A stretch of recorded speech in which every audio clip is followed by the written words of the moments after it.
yeah. Oh yeah, realize. Hello, we are live. Oh, Hello hello. everyone. Yes, ថ្ងៃនេះខ្ញុំបានអញ្ជើញbusiness partner យើងមកពី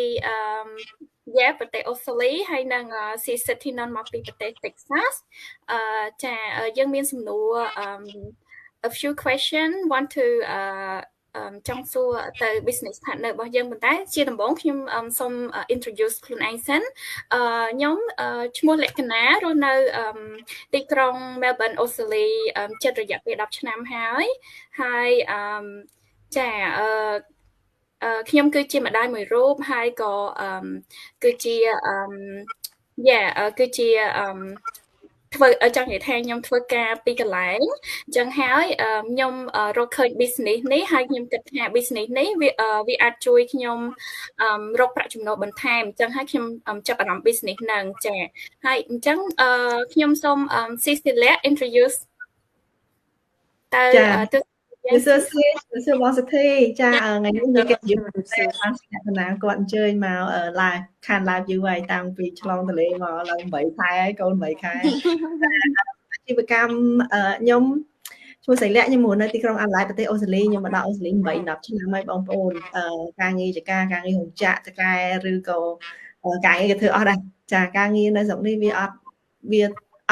ខ្វះលុយទេខ្វះតែកម្លាំងខ្វះតែពេលប៉ុន្តែដល់ពេលយើងមកឃើញអាជីវកម្ម digital នេះគឺវា game changer វាផ្លាស់ប្ដូរជីវិតរបស់យើងដែលយើងជាម្ដាយនេះគឺតម្រូវយើងធ្វើការហត់នឿយនិងក្រៅចឹងណាហើយយើងប្រើ automate system ធ្វើការយើងហ្នឹងគឺវា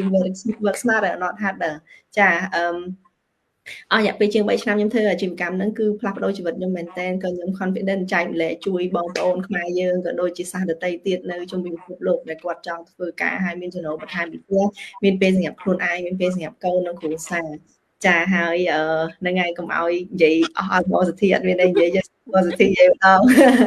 ចាជំរាបសួរអូនជំរាបសួរអូនលក្ខណៈថ្មីថ្មោងហើយក៏ជំរាបសួរសិលៈហើយជំរាបសួរបងប្អូន audience ទូទាំងអស់គ្នាផងដែរខ្ញុំសិទ្ធិណូនខ្ញុំរស់នៅរដ្ឋ Texas សហរដ្ឋអាមេរិកខ្ញុំគឺជិត20ឆ្នាំហើយ18ជាងហើយនៅសហរដ្ឋអាមេរិកនេះហើយដោយអូនលក្ខនិយាយអញ្ចឹងគឺពួកយើងនៅខាងក្រៅប្រទេសនេះមិនខ្វះការងារឲ្យធ្វើទេខ្វះតែកម្លាំងអ្វីដែលសំខាន់នោះគឺយើងត្រូវការពេលវេលាសម្រាប់គ្រួសារច្រើនដោយសារតែពួកយើងអត់មានឪពុកម្ដាយជួយជ្រោមជ្រែងឬមួយក៏និយាយទៅគឺពួកយើងនៅខាងក្រៅប្រទេសត្រូវការចេញទៅក្រៅផ្ទះដើម្បីធ្វើការដើម្បីបានប្រាក់ចំណូលហើយបើសិនបើពួកខ្ញុំចង់បានប្រាក់ដែលមិនចាំបាច់ចេញទៅក្រៅផ្ទះនេះជាជម្រើសល្អបំផុតចាខ្ញុំក៏ធ្លាប់ធ្វើហាងនំហើយខ្ញុំក៏ធ្លាប់ធ្វើការនៅ shopping mall ខ្ញុំក៏ធ្លាប់ធ្វើការនៅកន្លែងមើលថែមនុស្សចាស់ក៏ប៉ុន្តែអ្វីដែលខ្ញុំចង់បានមែនតើនោះគឺពេលវេលាជួបជុំគ្រួសារហើយនឹងពេលវេលាមានឲ្យសម្រាប់កូនចាអញ្ចឹងហើយខ្ញុំចាប់ផ្ដើមអាជីវកម្មអនឡាញនេះរយៈពេលជិត2ឆ្នាំហើយបងប្អូនគឺខែ6វិញ2ឆ្នាំហើយបើទោះជាអត់បានប្រាក់ចំណូលខ្ពស់នៅឡើយក៏ប៉ុន្តែអ្វីដែលខ្ញុំបាននោះយល់ថាខ្លួនឯង success គឺមិនសូវខ្លាចកាមេរ៉ាដូចមុនទេហ៊ានចែករំលែកហ៊ានដឹងស្គាល់ពីមុខរបរច្បាស់ហើយក៏ទោះជាអត់បានប្រាក់ចំណូលចាខ្ញុំក៏ចង់ឲ្យយើងធ្វើឲ្យខ្លួនឯង confident ជាងមុនហើយក៏មានសុខភាពល្អជាងមុនអ្វីដែលខ្ញុំចូលចិត្តមែនតើនោះគឺមុខរបរនេះអត់មានពាក្យថាស្មុគស្មាញអត់មានពាក្យថា stress ហ្នឹងហើយខ្ញុំក៏ចាប់ផ្ដើមធ្វើវាអរគុណច្រើនពីសិទ្ធិណនសម្រាប់ការណែនាំខ្លួនចាឥឡូវនេះយើងមានបងសុធីបងឯងមកកណ្ដាលតិចមកព្រួយមុខហ្នឹងគឺបាត់មួយចំហៀងហើយចាប៉ុណ្ណឹងអូខេ good ចាឥឡូវហ្នឹងគឺយើងមានសំណួរចង់និយាយថាពី3សំណួរអញ្ចឹងខ្ញុំសូមសួរសំណួរនេះទៅស៊ីសេលាសូមឆ្លើយសំណួរនេះយើងសួរថា what if I don't have enough time to start this business ចាស៊ីសេលាចាអរគុណច្រើនសេសំណួរហ្នឹងគឺល្អមែនតើបងប្អូនយើងគាត់ថាអូយមួយថ្ងៃរវល់ចង់ងាប់ហ្នឹងមានពេលទៅធ្វើទៀតលោកហើយរកពេលសម្រាប់គ្មានចាខ្ញុំក៏អញ្ចឹងដែរការខ្ញុំ start business ហ្នឹងដំបូងបងប្អូនខ្ញុំក៏រវល់ដែរនៅស្រុកនេះបងប្អូនបើនិយាយពីយើងមកពីស្រុកក្រៅមកនេះណាពេលវេលាគឺជាមាសប្រាក់ ពេលវេលាគឺជាមាសប្រាក់អញ្ចឹងតាម1ម៉ោងវិលទៅគឺបាត់លុយម៉ោងវិលទៅគឺបាត់លុយហើយណាមួយជាពិសេសយើងម្ដាយការងារយើងច្រើនក្រៅក្នុងផ្ទះហើយអត់មានពេលសម្រាប់ខ្លួនឯងទេប៉ុន្តែបងប្អូនត្រូវដាក់សំណួរសួរថាតើយើងនឹងចង់ធ្វើការអ្វីដែលយើងធ្វើរាល់ថ្ងៃហ្នឹងយើងឃើញខ្លួនយើងនឹងធ្វើការងារនឹង5ឆ្នាំ10ឆ្នាំ20ឆ្នាំតទៅមុខទៀតអត់បើបងប្អូនគិតថាអាចធ្វើបានអូខេអត់អីទេធ្វើទៅកាន់តែធ្វើកាន់តែរវល់ទៅត្រង់ហ្នឹងហើយដែលយើងធ្វើ business នេះពីព្រោះអីដូចយើងដាំដើមឈើចឹងបងប្អូនអូខ្ញុំរវល់ខ្ញុំមានពេលដាំដើមឈើខ្ញុំអត់មានពេលស្រូវដំណាំទេទទួលស្គាល់ខ្ញុំពីមុនក៏អញ្ចឹងដែរតែមកដល់ផ្ទះឃើញក្រែគឺតាមសួរចឹងអត់មានពេលធ្វើអីទេសូម្បីតែការងារហ្នឹងនៅផ្ទះហ្នឹងទោះតែចាំបាច់មកមិនធ្វើលាងចានឬក៏ cooking អីចឹងចាំបាច់ថាអត់ទេគឺតែគេវាហត់ពេកអញ្ចឹងបងប្អូនដាក់សំណួរសួរថាបើយើងអត់ចង់រស់នៅជីវិតបច្ចុប្បន្នហ្នឹងណាឃើញខ្លួនឯងធ្វើការងាររាល់ថ្ងៃហ្នឹងក្នុងរយៈពេល5ឆ្នាំ10ឆ្នាំតទៅមុខទៀតទេយើងត្រូវការផ្លាស់ប្ដូរយើងត្រូវការ10នាទី20នាទីកន្លះម៉ោង1ម៉ោងក្នុងមួយថ្ងៃបន្ថែមដើម្បីសាងការងារសាង business សាងចំណូលដែលយើង working smarter not harder ត្រង់ហ្នឹងហើយខ្ញុំជា living proof 3ឆ្នាំកន្លះដែលខ្ញុំ start business នេះគឺខ្ញុំឥឡូវ be a full time mom for my kid ហើយខ្ញុំ earn up to 5 figures a month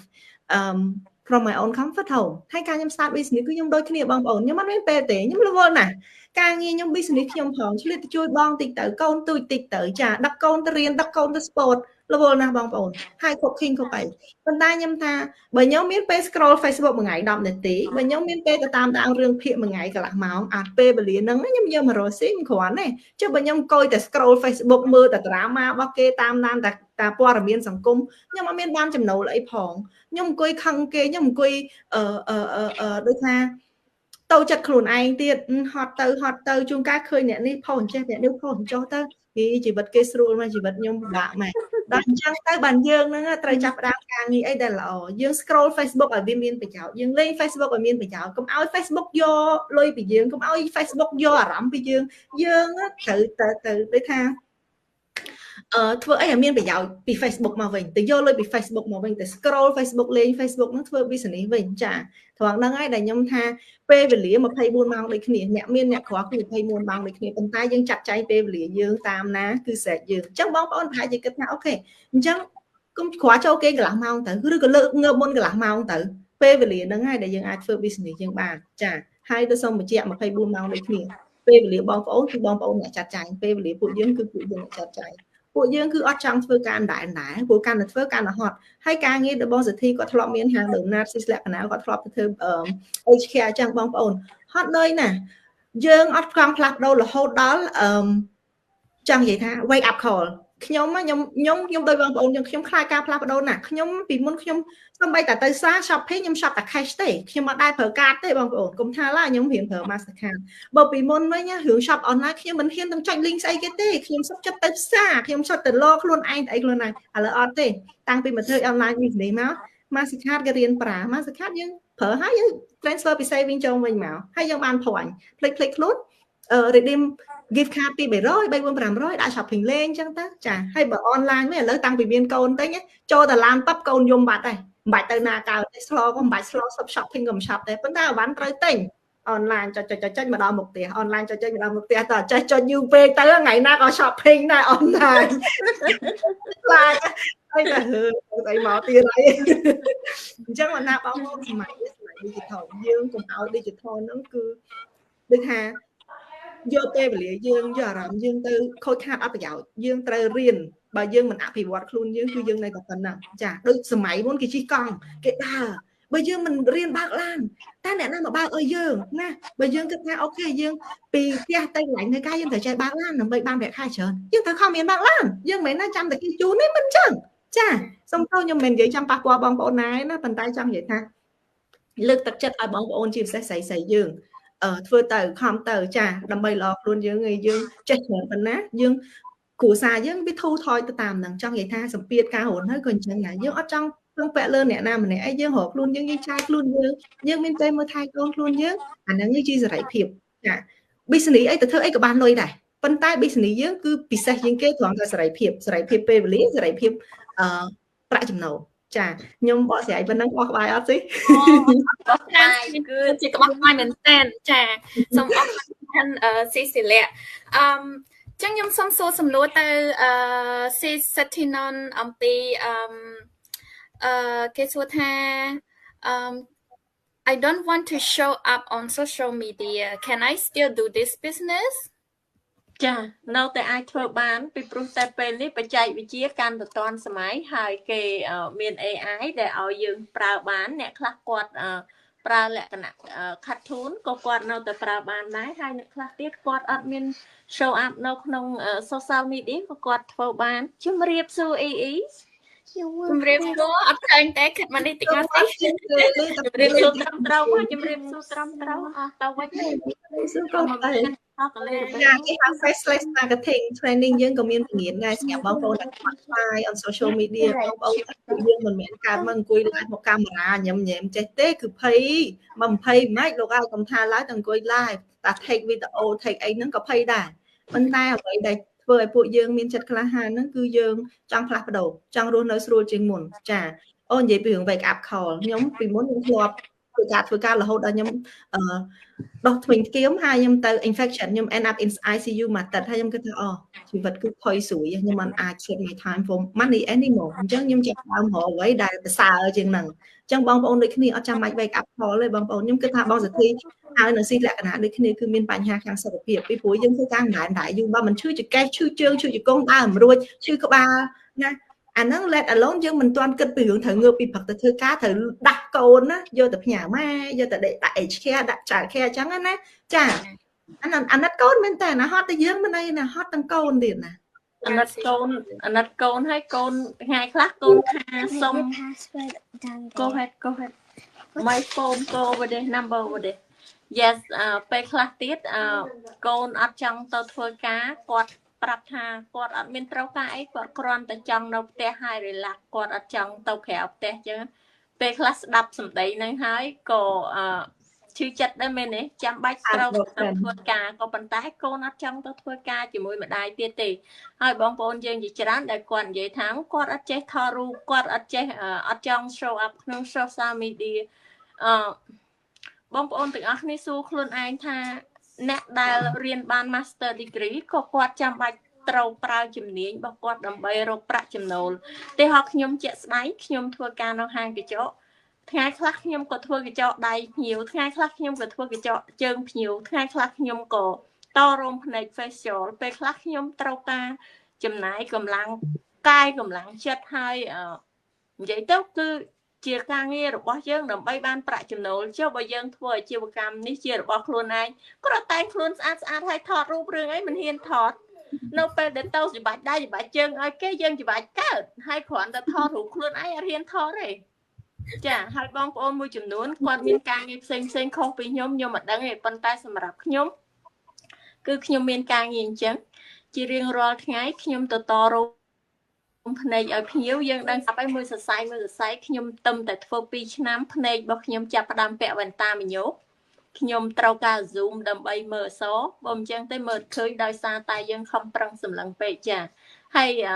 យើងផ្លាស់ប្ដូរខ្លួនឯងទៅបើយើងអត់ហ៊ានយល់ថាខ្ញុំអត់ហ៊ានខ្ញុំអត់ចេះខ្ញុំមិនធ្វើវានៅតែអត់ធ្វើនៅតែអត់ចេះអ្វីដែលខ្ញុំប្រកាសឲ្យខ្ញុំជឿជាក់ថាខ្ញុំធ្វើបាននោះគឺខ្ញុំអត់ចង់ធ្វើការងារដែលខ្ញុំកំពុងតែមានហើយរវល់នឹងរហូតដល់អាយុជាង60ឆ្នាំទេអញ្ចឹងហើយបានជាខ្ញុំរុញខ្លួនឯងថាខ្ញុំប្រកាសជាធ្វើបានដោយស៊ីលក្ខណៈដែរគាត់ធ្វើការដល់ទៅ2កន្លែងហើយនៅមានកូនតូចទៀតក៏មានគ្រួសារដែលត្រូវដាំស្លដូចគ្នាប៉ុន្តែគាត់នៅតែអាចធ្វើបានចាអរគុណច្រើនស៊ីសិទ្ធិសម្រាប់ការបញ្ចេញមតិដ៏ក្បោះក្បាយខ្ញុំក៏ដូចគ្នាដែរចង់និយាយថា business ហ្នឹងគឺវាងាយស្រួលដូចថាយើងអាចយកទៅតាមខ្លួនគ្រាន់តែមានទូរស័ព្ទឬអ៊ីនធឺណិតយើងអាចយកទៅតាមខ្លួនបានហើយណាមួយសម្រាប់ម៉ាក់ដែលគាត់រវល់ហើយគឺដូចថាយើងចង់share នៅឱកាសដ៏ល្អនេះបើសិនជាគាត់ចាប់អារម្មណ៍គាត់អាចតាក់ទងមកពួកយើងទៅកាន់ page នីមួយចាអញ្ចឹងអរគុណច្រើនយើងនឹងជួបគ្នានៅថ្ងៃក្រោយទៀតសម្រាប់សំណួរបន្ថែមទៀតចាអរគុណស៊ីមានអីបន្ថែមចាមានអីបន្ថែមទៀតទេស៊ីសិលានសេទីណងអស់ហើយណោះអស់ហើយកុំឲ្យបែងពេកទេស៊ី10នាទីសូមបន្ថែមម៉ាត់ទៀតតែអញ្ចឹងបងប្អូន ដាក់សំណួរសួរខ្លួនឯងថាយើងចង់រស់នៅអញ្ចឹងតទៅមុខទៀតអត់ហើយដូចបងសុធីនិយាយចឹងកាលណាយើងឥឡូវយើងនៅមានកម្លាំងឯងគ្រាន់តែវាព្រិលវាស្វាំងឯងយើងនៅមានកម្លាំងទៅធ្វើកើតចុះតិចទៀតយើងធ្វើឡើងកើតយើងមិនលែងមានចំណូលអញ្ចឹងបើយើងមិនបង្កើត back up plan B របស់យើងnext យើង rely on អីគេ Centrelink លុយរត់ឬក៏លុយគេមកដាក់ពូនពងដែរឬក៏អំពឹងលុយប្តីមិនស្រួលទេបងប្អូនធ្វើអីក៏ដោយរកខ្លួនឯងចាយខ្លួនឯងគឺស្រួលជាងហើយជឿខ្ញុំទៅ business របស់យើងគឺយើងមកធ្វើបានចំណេះជំនាញនិងចំណូលអញ្ចឹងបងប្អូនអត់មានខ្លាចទេទាំង3នេះគឺល្អចាអរគុណច្រើនអរគុណចាអរគុណដែលបានហៅចូល live ជាមួយគ្នាចា